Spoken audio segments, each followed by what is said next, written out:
Good morning. Today, I'm pleased to announce that after months of tough and thoughtful negotiations, I know we have a historic economic framework. It's a framework that will create millions of jobs, grow the economy, invest in our nation and our people, turn the climate crisis into an opportunity and put us on a path not only to compete, but to win the economic competition for the 21st century against China and every other major country in the world. It's fiscally responsible.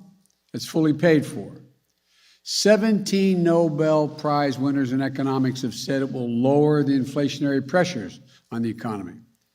And over the next 10 years, it will not add to the deficit at all. It will actually reduce the deficit, according to economists.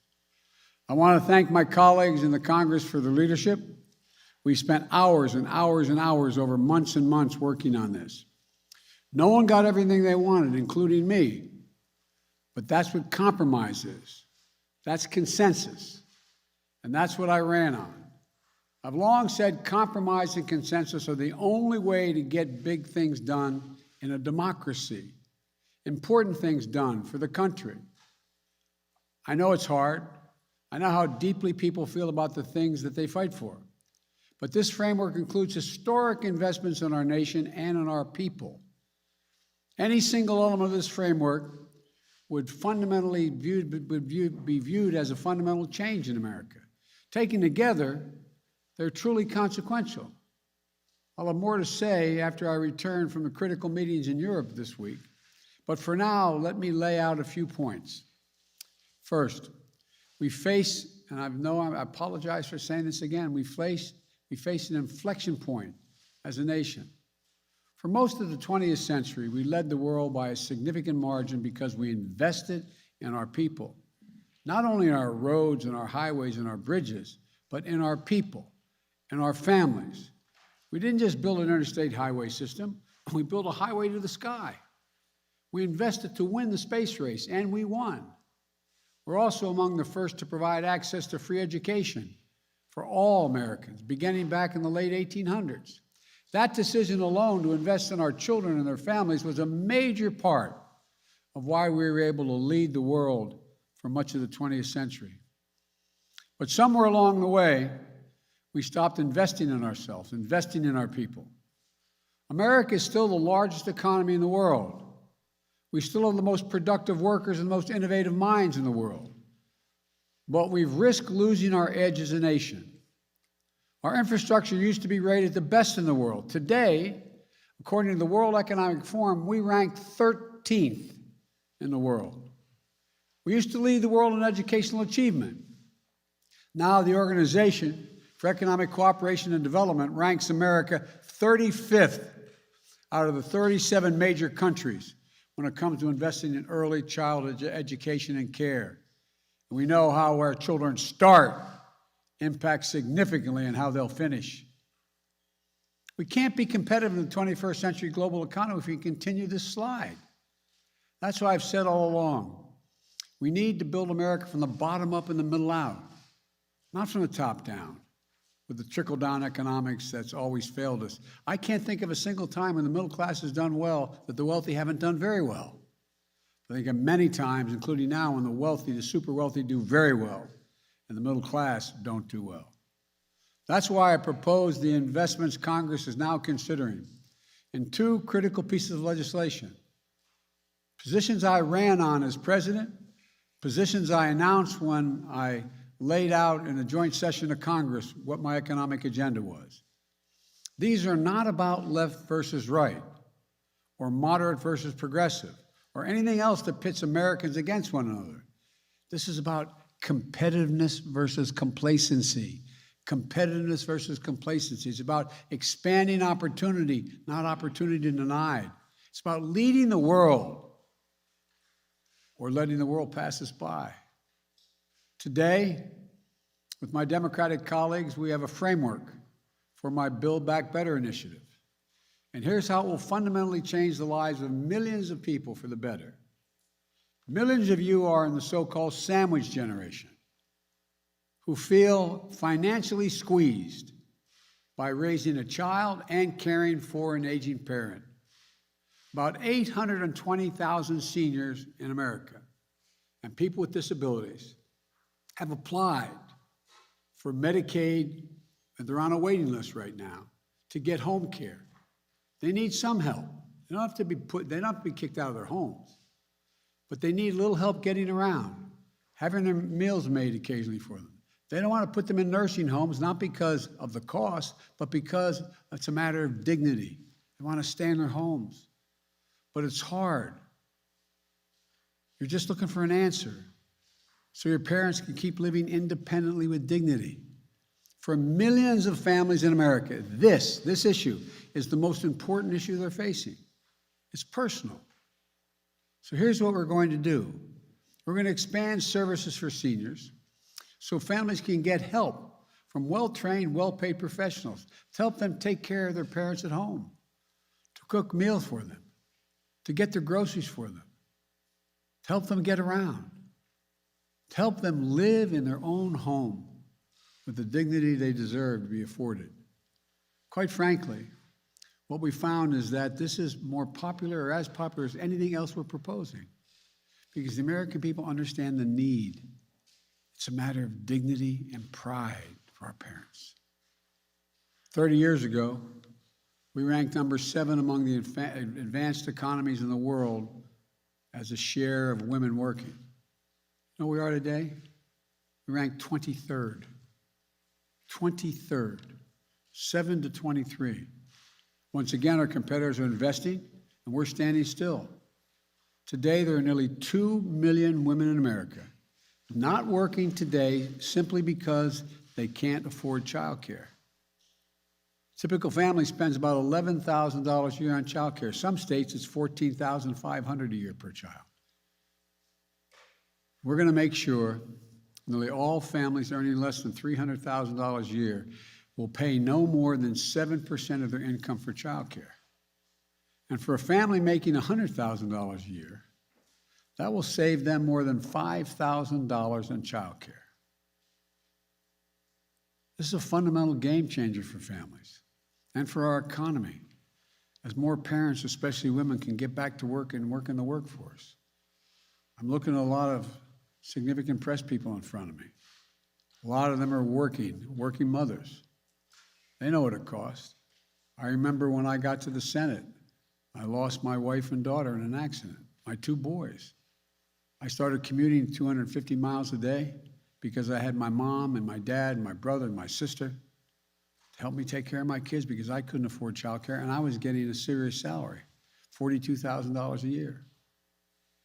We've also extended the historic middle-class tax cut. That's what I call it, middle-class tax cut for parents. That is the expanded child tax credit we passed through the American Rescue Plan. What that means is, for folks at home, they're getting $300 a month for every child under the age of 6, $250 for every child under the age of 18. We're extending that for another year. The money is already a life changer for so many working families. This will help cut child poverty in half this year, according to experts. But that's not all it does. It changes the whole dynamic for working parents. In the past, if you paid taxes and had a good income, you could deduct under the tax code $2,000 per child from the taxes you owed. But how many families do you know, a cashier, waiters, healthcare workers, who never got the benefit of the full tax credit because they didn't have that much to deduct, and it wasn't refundable? So it either came off your tax bill or you didn't get full credit. Why should somebody making $500,000 a year or $150,000 or $200,000 a year get to write it off their taxes? And the people who need the help even more, they don't have that much tax to pay. They don't get the benefit, and they have the same cost of raising their children. 80% of those left out were working parents who just didn't make enough money. That's why in the American Rescue Plan, we didn't just expand the amount of the middle-class tax cut. We also made it refundable. This framework will make it permanently refundable, making sure that the families who need it get a full credit for it, in addition to those who are already getting full credit. They're going to make sure that every 3- and 4-year-old child in America will go to high-quality preschool. That's part of the legislation I just brought up to the Congress. Studies show that when we put 3 and 4 years old in school, not daycare, school, we increase by up to 47% the chance that that child, no matter what their background, will be able to earn a college degree. As my wife Jill is in the back here, we always says, any country that out-educates us is going to outcompete us.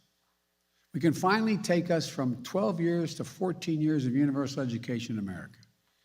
We also make investments in higher education by increasing Pell Grants to help students from lower-income families attend community colleges and 4-year schools. And we invest in historically black universities, colleges and universities, HBCUs, minority-serving institutions, and tribal colleges to make sure every young student has a shot at a good-paying job of the future. This framework extends tax credits to lower premiums for folks who are in the Affordable Care Act for another 3 years. For 4 million folks in the 12 states that haven't expanded Medicaid, all the rest have, this framework will enable you to get affordable coverage. And Medicare will now cover the cost of hearing aids and hearing checkups. This framework also makes the most significant investment to deal with the climate crisis ever happened, beyond any other advanced nation in the world. Over 1 billion metric tons of emission reductions, at least 10 times bigger on climate than any bill that has ever passed before, and enough to position us for a 50 to 52% emission reductions by the year 2030. And we'll do it in ways that grow the domestic industries, create good-paying union jobs, address long-standing environmental injustices as well. Tax credit to help people do things like weatherize their homes so they use less energy, install solar panels and develop clean energy products, and help business produce more clean energy. And when paired with the bipartisan infrastructure bill, we will truly transform this nation. Historic investments in passenger rail. I know everybody says, oh, Biden's a rail guy. That's true. But passenger rail and freight rail and public transit, it's going to make take hundreds of thousands of vehicles off the road, saving millions of barrels of oil. Everybody knows, all the studies show, if you can get from point A to point B on electric rail, you won't drive your car. You'll take the rail service. We also learned that in most major cities in America, minority populations, the jobs they used to have in town, they're now out of town. Roughly 60% of the folks, they don't have vehicles, so they need to have a means to get out of town, to their jobs, to be on time. This will do that, like it did for Detroit. 95% of the 840,000 school buses in America run on diesel. Every day, more than 25 million children and thousands of bus drivers breathe polluted air on the way to and from school from the diesel exhaust. We're going to replace thousands of these with electric school buses that have big batteries underneath and that are good for the climate. I went down to one of the manufacturing facilities, saw them, got in one, drive them. They do not expend any, expend any pollution into the air. We'll build out the first ever national network of 500,000 electric vehicle charging stations all across the country. So when you buy an electric vehicle, and you get credit for buying it, you buy an electric vehicle, you can go all the way across America on a single tank of gas, figuratively speaking. It's not gas. You plug it in. 500,000 of them, these stations along the way. We're going to get off the sidelines on manufacturing solar panels and wind farms and electric vehicles with targeted manufacturing credits. You manufacture, you get them a credit for doing it. These will help grow the supply chains in communities too often left behind.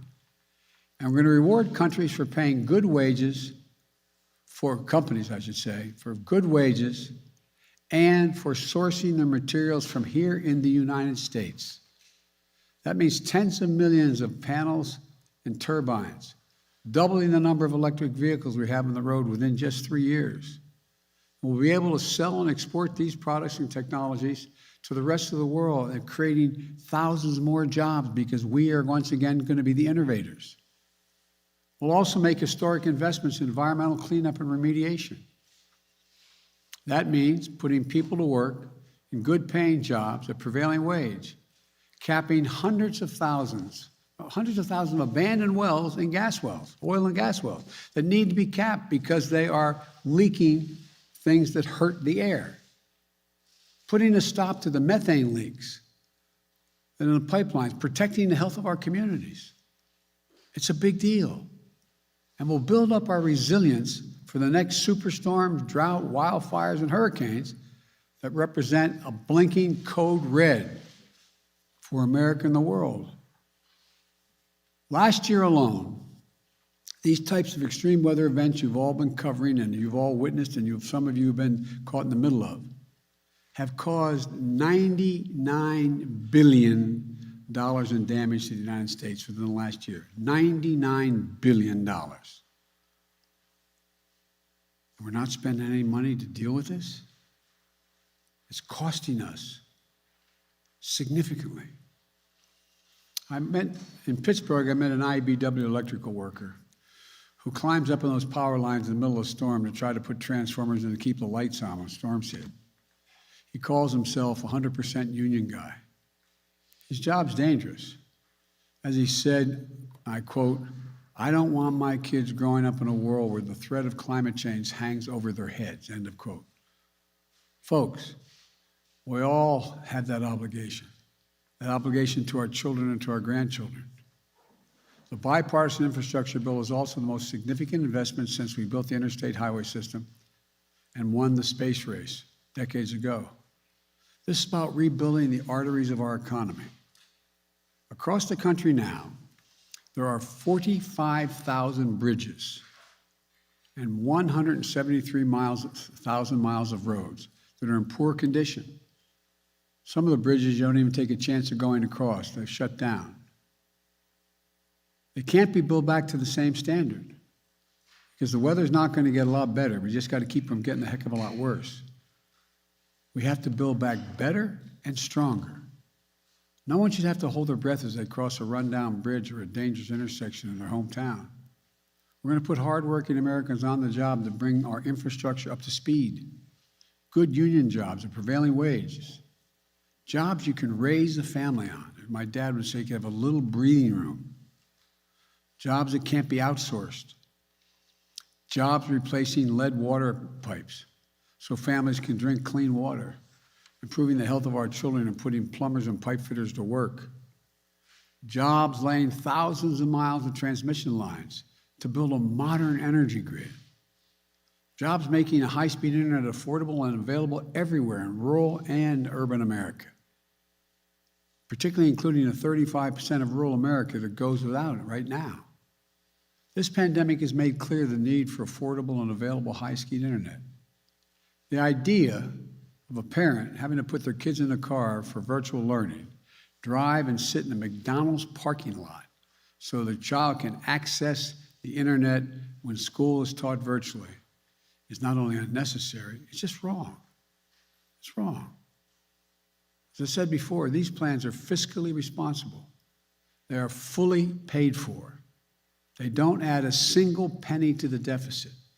They don't raise taxes on anyone making less than $400,000 a year. In fact, they reduce the deficit. Here's how. I don't want to punish anyone's success. I'm a capitalist. I want everyone to be able to, if they want to be a millionaire or billionaire, to be able to seek their goal. But all I'm asking is pay your fair share. Pay your fair share. Pay your fair share. And right now, many of them are paying virtually nothing. Last year, the 55 most profitable corporations in America, 55 of them, paid zero in federal income tax on about $40 billion in profit. If they report big profits to their shareholders, They should be paying taxes. It's that simple. That's why the Build Back Better framework will have a 15% minimum on the largest corporations, a minimum tax of 15%. The top 1% of the wealthiest Americans evade, it's estimated by the experts, $160 billion a year in federal taxes. That's wrong. We're going to change that. I want to emphasize what I said from the beginning. Under my plans, if you earn less than $400,000, you won't pay a single penny more in federal taxes, period. In fact, these bills continue cutting taxes for middle class, for child care, for health care, so much more. Let me close with this. For much too long, working people of this nation and the middle class of this country have been dealt out of the American deal. It's time to deal them back in. I ran for president saying it was time to reduce the burden on the middle class, to rebuild the backbone of this nation, working people and the middle class. I couldn't have been any clearer from the very moment I announced my candidacy. That's why I wrote these bills in the first place and took them to the people. I campaigned on them, and the American people spoke. This agenda, the agenda that's in these bills, is what 81 million Americans voted for. More people voted than any time in American history. That's what they voted for. Their voices deserve to be heard, not denied, or worse, ignored. Because here's what I know. If we make these investments, there will be no stopping the American people or America. We will own the future. I've long said it's never been a good bet to bet against the American people. I've said that to foreign leaders as well as everyone here in this country, which means it's always a good bet to bet on the American people. Just give them half a chance. And that's what we're doing. That's what these plans do. They're about betting on America, about believing in America, about believing in the capacity of the American people. If you look at the history of the journey of this nation, what becomes crystal clear is this. I'll say it again. Given half a chance, the American people have never, ever, ever, ever let the country down. So let's get this done. God bless you all, and may God protect your troops, and I'll see you in Italy and in Scotland. Thank you. Did Manchin and Sinema agree to this? Are you relying on? Do you have a firm